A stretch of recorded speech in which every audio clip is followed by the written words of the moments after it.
Kama vile Goa na Fuli walivyofanya tamaa, na wenyewe tamaa itawaingia, vitu vitawaponyoka na sisi tutafaidi. Doris, usivurugike sana na Roy. Kazi imeanza. Usifunikwe na huba lisiokuwa na msingi. Bado nakuhitaji sana mwanangu.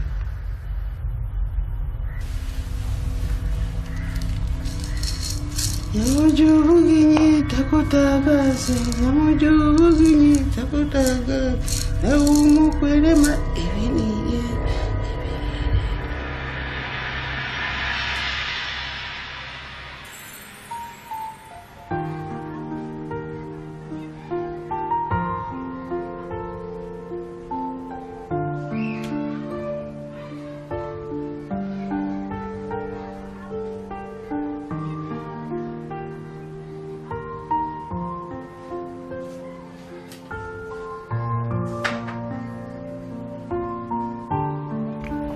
Unaenda? Nikajiandae, naona bado hujamaliza. Nilizani kwa umemwamini, kumbe bado. Unamaanisha nini? Umemwamini kwamba anaenda kazini. Na unaamini kabisa? Unamaanisha nini, Roki? Ukimwamini huo utakuwa ni ujinga umekuja kichwani. Hayo ni maneno yako, lakini anyway, asante kwa kunisaidia. Kufanya nini? Kuandaa breakfast na kunipa ujuzi.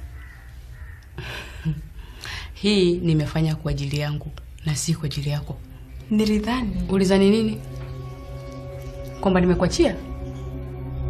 Na tena ukijaribu huo ujinga wako tena kufanya kama ulichokifanya leo, nitamchukua na hutamuona kivuli chake wala kwenye gazeti.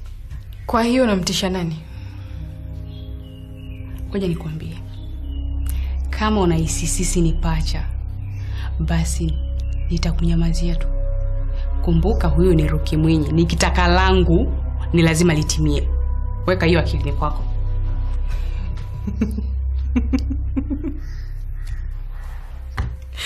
Naondoka zangu nikajiandae niende kazini. Uende wapi? Kaa hapa na uhakikishe umesafisha kila kitu. Watu wa mjini wanasema nyumba ikae in order.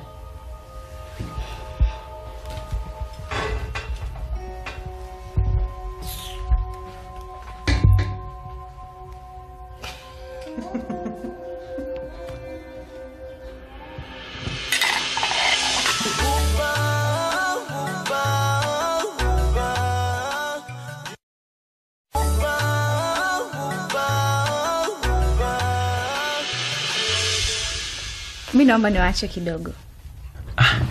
Mimi nilidhani utakuwa unahusika katika kila kikao chetu. Hapana, hiki kikao ni chetu mimi na wewe. Usihofu, haya yote ni bora kwako. Ni bora kwa ajili yangu mimi. Mbona sijakuelewa bibi? Devi, unajua hukumbuki. Lakini kizazi chenu kimepata matatizo mazito mno mengi.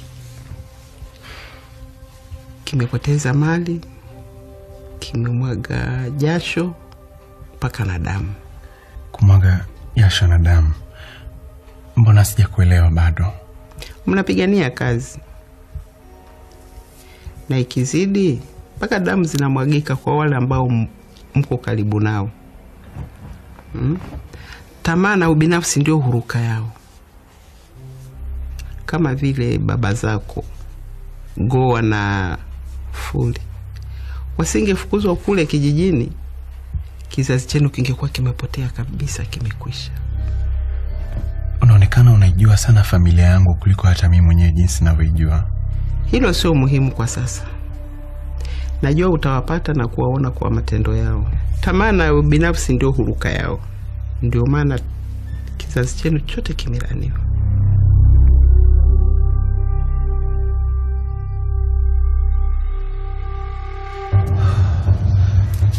Baby, unajua tuna njaa sana. Na wala sitaki unyamaze kwa sababu sasa chakula. Sawa, basi hebu fanya haraka. So unajua nina mkutano na timu. Kuna nini? Nikufuate. Hapana.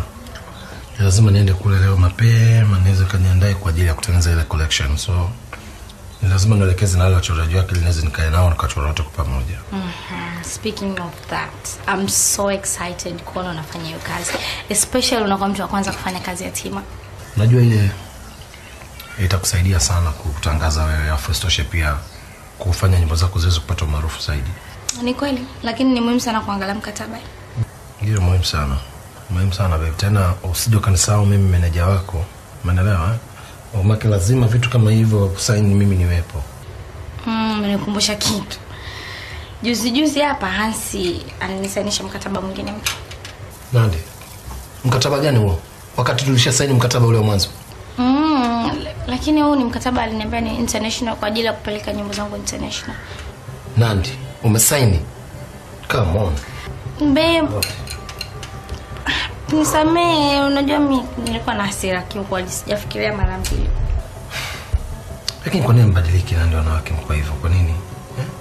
Okay, tabii tuende kwake. Tuweze kusuluhisha tuone jinsi gani ya kufanya. I hope tukienda utafanya fujo. Fujo ya nini sasa Nandi?